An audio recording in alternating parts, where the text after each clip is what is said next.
का psychological pressure क्या होता है। जब आपके खुद के पैसे स्टेक पर होते हैं ना, रिस्क पर होते हैं, तो क्या होता है कि जो आपकी साइकोलॉजी होती है वो चेंज हो जाती है ड्यूरिंग ट्रेड। देखिए ये बात मैंने आपको पहले भी हर लेक्चर में बताई है, गाइड की है, एक्सप्लेन की है कि रिस्क मैनेजमेंट और डिसिप्लिन बहुत ज़्यादा ज़रूरी है फॉरेक्स मार्केट के अंदर। इसी वजह से डेमो अकाउंट्स और रियल ट्रेडिंग के दरमियान एक ये गैप होता है। आप क्या करते हैं, आप जो बिगिनर ट्रेडर वो ये करते हैं कि डेमो अकाउंट्स को सीरियसली लेते ही नहीं है। वो बस जैसे भी आ होता हो ना, जैसे भी समझ नहीं उनको आ रही कि उन्होंने करना क्या है, वो डेमो को यूज़ करते हैं और वो कहते हैं कि भाई हमें समझ आ जाएगी। वो जाते हैं रियल अकाउंट पे और अपना वहाँ पर पैसे इन्वेस्ट करते हैं और उनको लॉस ही होता है।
कॉमन मिस्टेक्स जो बिगनर्स को अवॉइड करनी चाहिए। देखिए अगर आप डेमो ट्रेडिंग कर रहे हैं ना, तो ये कॉमन मिस्टेक आपने बिल्कुल अवॉइड करनी है। नंबर वन, अनलिमिटेड रिस्क लेने की जो आदत है ना, क्या लोग क्या करते हैं कि डेमो अकाउंट में ना बिना किसी स्ट्रेटजी के, बिना किसी फियर के ट्रेड लेते हैं। उनको समझ नहीं आती, वो रैंडमली ट्रेड बहुत ज़्यादा लेते हैं। इससे होता क्या है, रियल ट्रेडिंग में जो ये वाली आपकी अप्रोच होती है, ये वाली साइकी होती है, ये आपके लॉस का सबब है। उसके बाद कह लें कि ओवर ट्रेडिंग की प्रॉब्लम।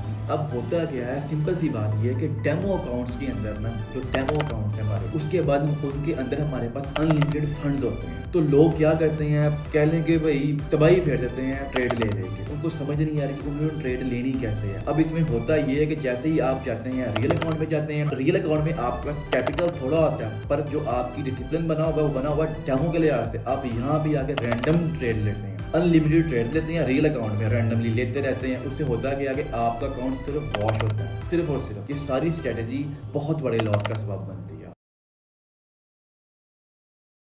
सिर्फ डेमो अकाउंट